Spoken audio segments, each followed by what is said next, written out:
Exultet Gaudio. Welcome back to another episode of the Heart Speaks to Heart podcast, a product of Three Hearts Homestead. Justi Gaudeat Pater tuus. Today's episode is the third in our series on the homestead and the domestic church. You can find our episode archive on YouTube, iTunes, Spotify, or wherever you enjoy your podcasts.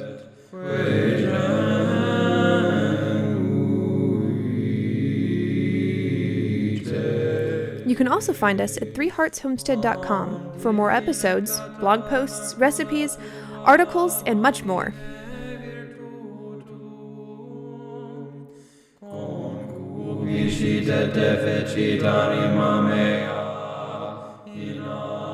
What other spiritual realities can we glean from homestead life in general? I think there's a lot of things. I think one of the things that in our modern day is really looked down upon, but has a lot of meaning both physically and spiritually, is work. Right? Like, we're so enamored with this idea in our technology saturated society of finding things that can do our work for us. Machines that can do the work for us, technology that can do the work for us, be it computers, whatever it might be. And those things in and of themselves, I'm not going to say are bad, but they do us a grave disservice when it robs us of our ability to do the work ourselves. Because God Himself worked when He created the world, right? It says in the Bible, on the seventh day, God rested from all the work He had undertaken. And then when He became incarnate in the flesh as a man, as Christ, He also worked. He was a carpenter. He spent likely the vast majority of His earthly life as a humble carpenter in Nazareth. He didn't look down on work. He encouraged humble work. And I think there's a lot that can be learned from that on the homestead, because there is so much work to be done. It never ends. It's a blessing and a curse.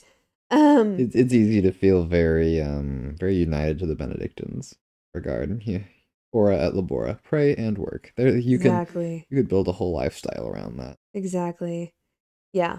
But I think that is one aspect that can be gleaned from homesteading that speaks to those spiritual realities in a way, if that makes sense. Maybe that's kind of a far stretch. But I think in another way, something else that we can learn a lot about is sacrifice. Sacrifice in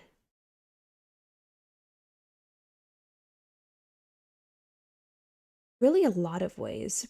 I mean, you look at the sacrifice of comfort, right? It's not comfortable to go out and pull weeds in 100-degree heat, specifically in Oklahoma. Just misery. Not even counting the humidity. But it's a sacrifice that is sweetened by the fruits of your labor when you get that first vine ripened or sun ripened tomato in the kitchen to put on your salad or in a BLT sandwich, because the best. Like, it's the sacrifice of your time, of your energy, of all of these things that remind us of the greater sacrifice Christ made for us on the cross. When He suffered and gave His life, we're giving our lives in a smaller way to work the land, to tend the land, to provide for our families. But he sacrificed his entire life so that we could live. And then you look at it too, and this is something that really, I'll be honest, gets under my skin, is there's a lot of people that are very uncomfortable with the idea of killing animals for meat. And I can totally respect the perspective of we don't want them to suffer, we shouldn't torture them. You know, what about the pain and suffering they endure, these different things? Like, that part makes sense to me. Like, we do not want to cause them to suffer unnecessarily. We want the death to be as quick and painless as possible and as in accord with the nature of that animal as it can be. And we need to make sure we're respecting the life of the animal that we take and not just mutilate it or something ridiculous like that, right? Like there's lines in the sand we don't cross. But this idea that we should never take life in order to sustain our own, I think is kind of ridiculous. Or that it's even possible, right? And 100% not possible, because even if you're not going to eat animals to survive, you're going to eat plants. And plants also die when you consume them. Like, they don't have the same faculties as an animal, right? So there's a difference there. But to live in this idea, this mentality that you can survive without anything else ever having to die is completely false. And I think that is something in our modern society that we have convinced ourselves, because we never have to look at anything except the food on the grocery store shelves, if I can say words, that would be great,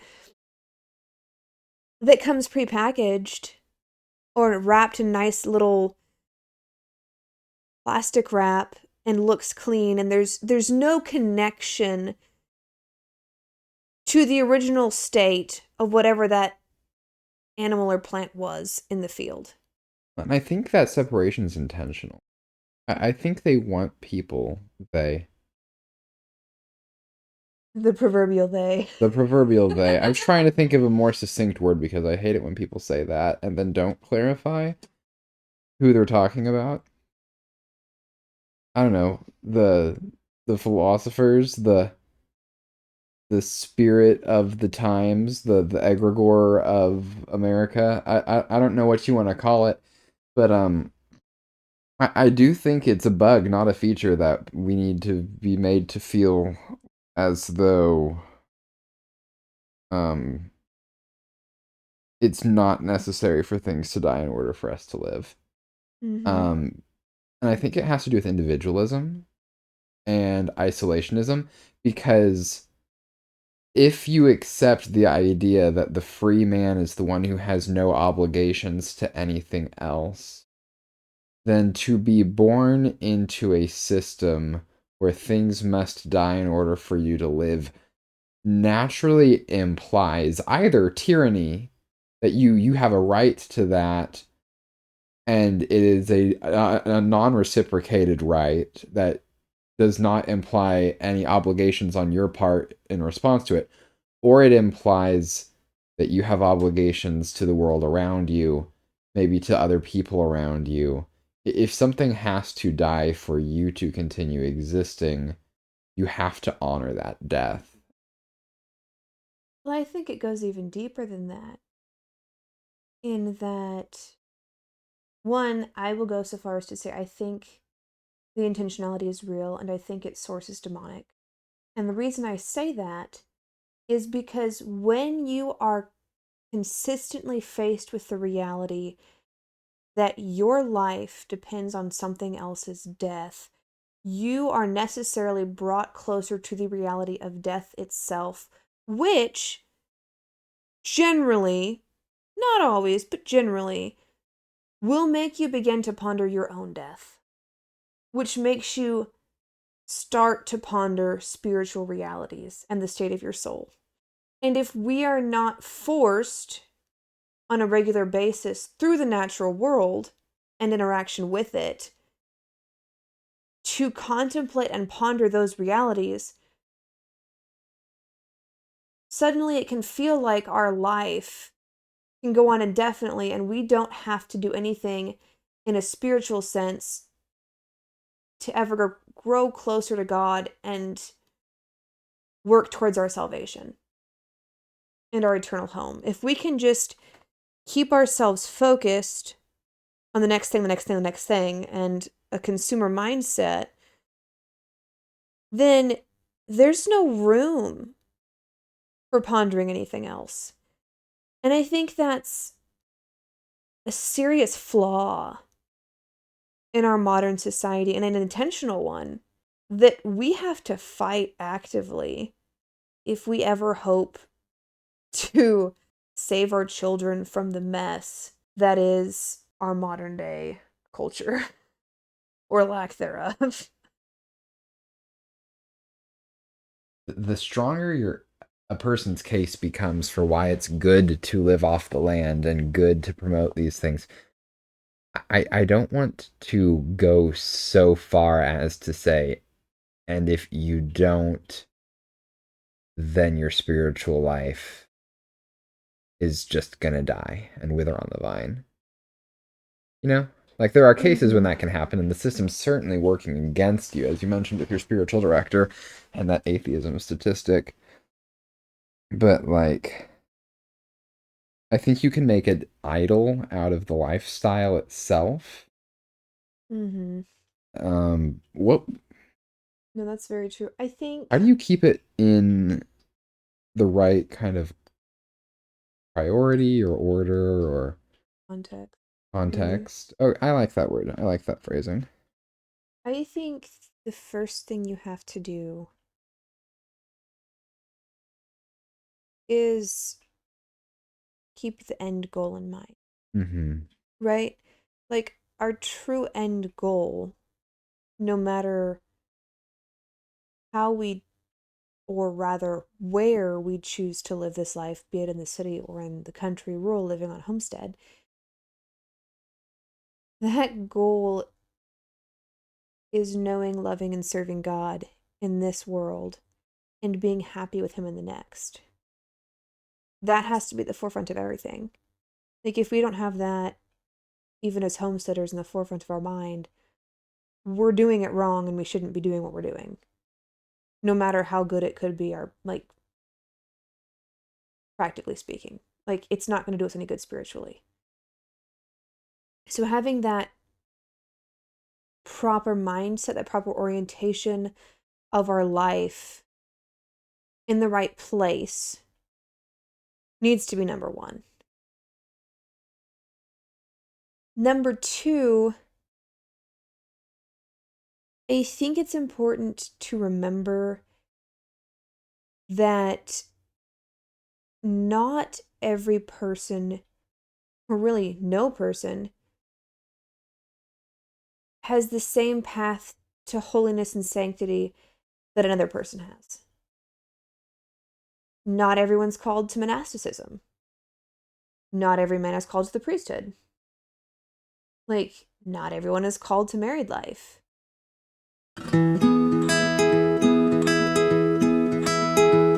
Let me tell you about a new opportunity we are offering for our fans and supporters. You may know the podcast and the blog, but did you know that Three Hearts Homestead is on Locals? If you have ever wanted to engage with us online, chat with other fans of the Homestead, or support us financially, this is a great way to do it. Sign up for free at threeheartshomestead.locals.com to see posts, updates, and content you won't be able to find anywhere else.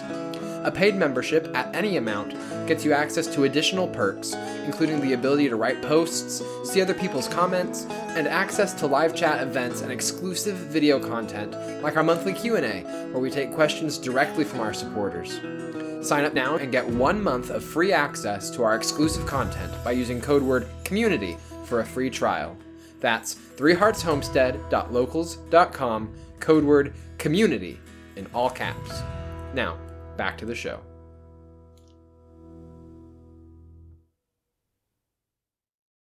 But within our specific calling, if we are open to God's plan for our personal lives, then we need to be okay with and understand that some people are called to live in the city. And living in the city is going to be their best path to sainthood.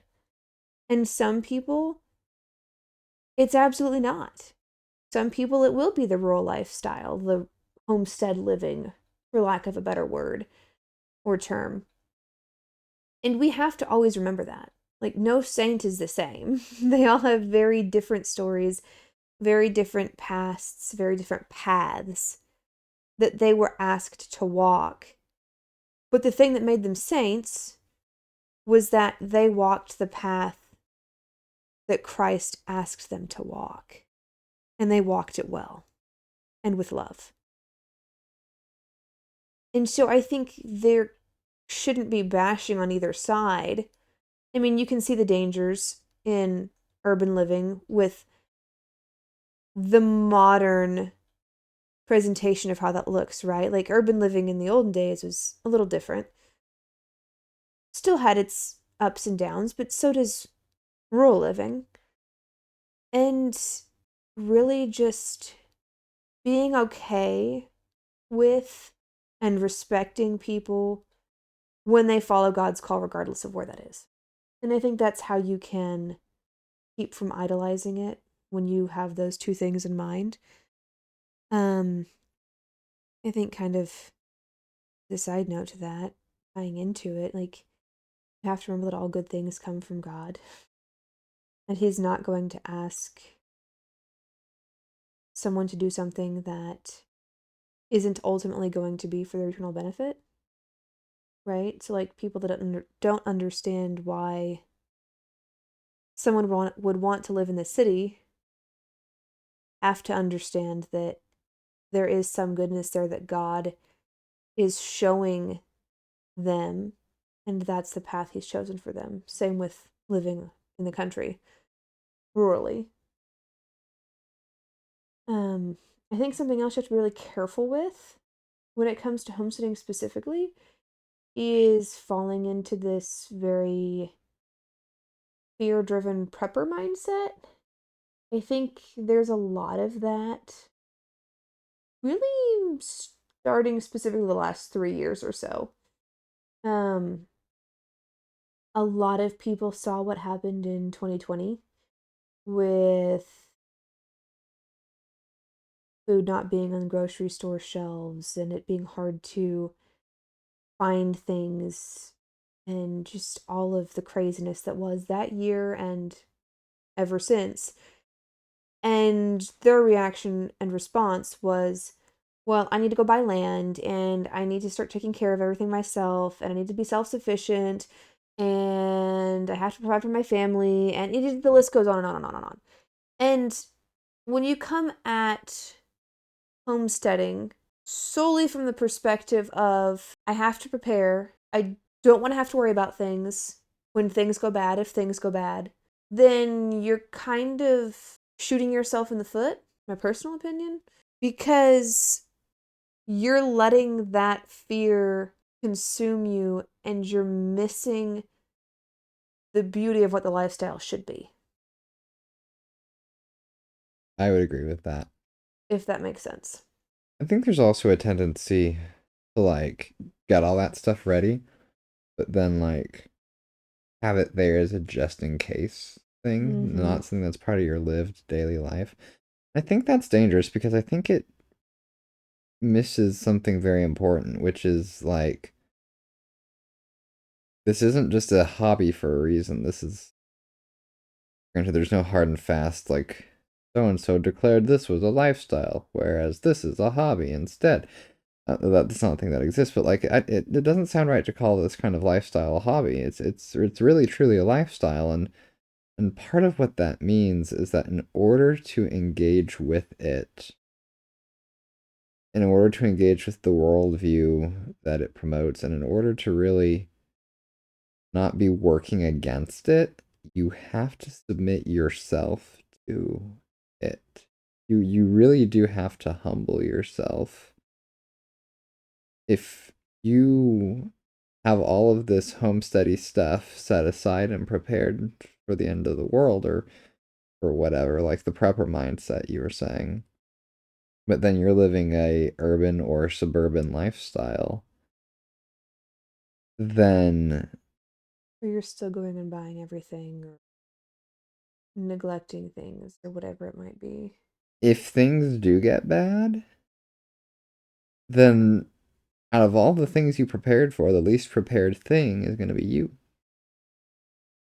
I think it's something where in a prepper mindset, in a fear-driven mindset towards homesteading, it can become very easy for the livestock, the garden, whatever it might be, to become like that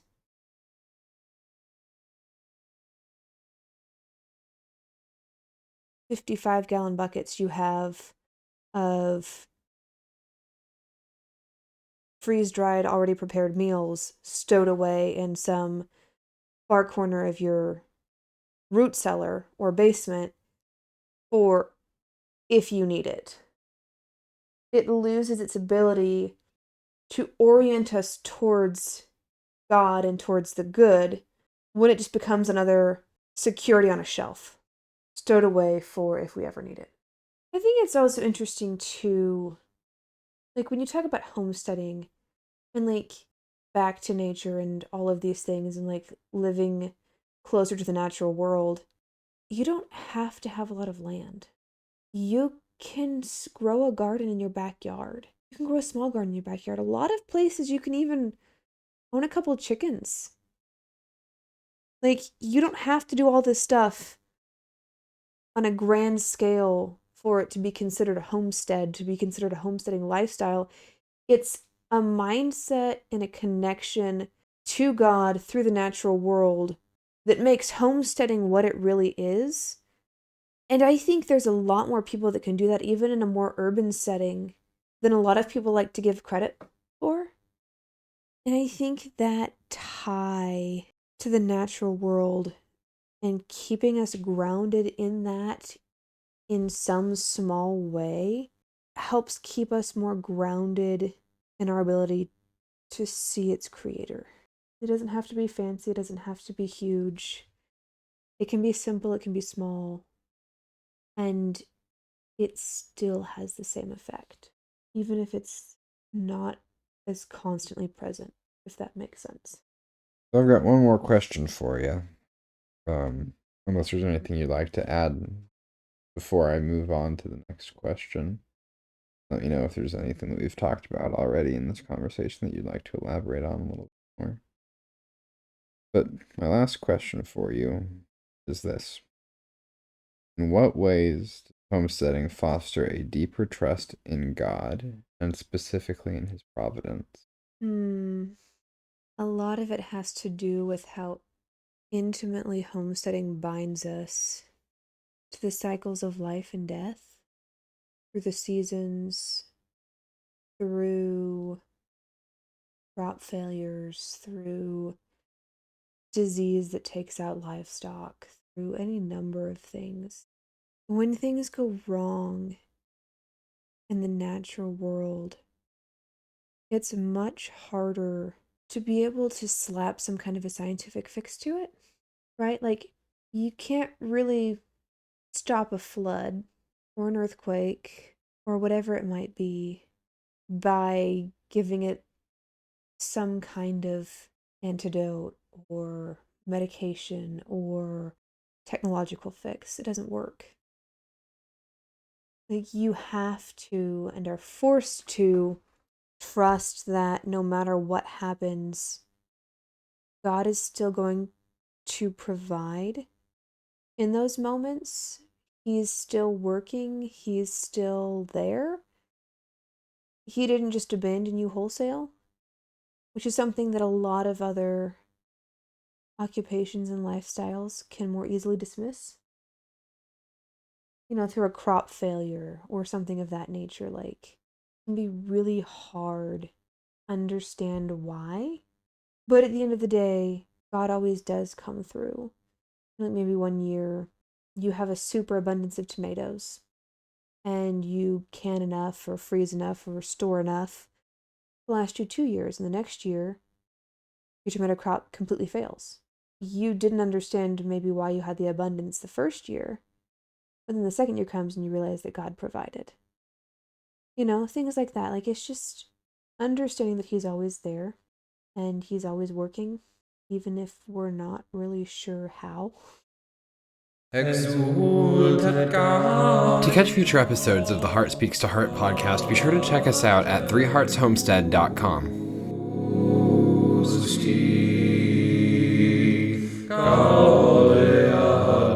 You can also find us on Facebook, Pinterest, YouTube, and more by looking for Three Hearts Homestead. Lastly, be sure to check out our locals community at threeheartshomestead.locals.com for more exclusive content. And be sure to tune in for future conversations like this one between Maddie and I as Heart Speaks to Heart. God bless, and have a good day.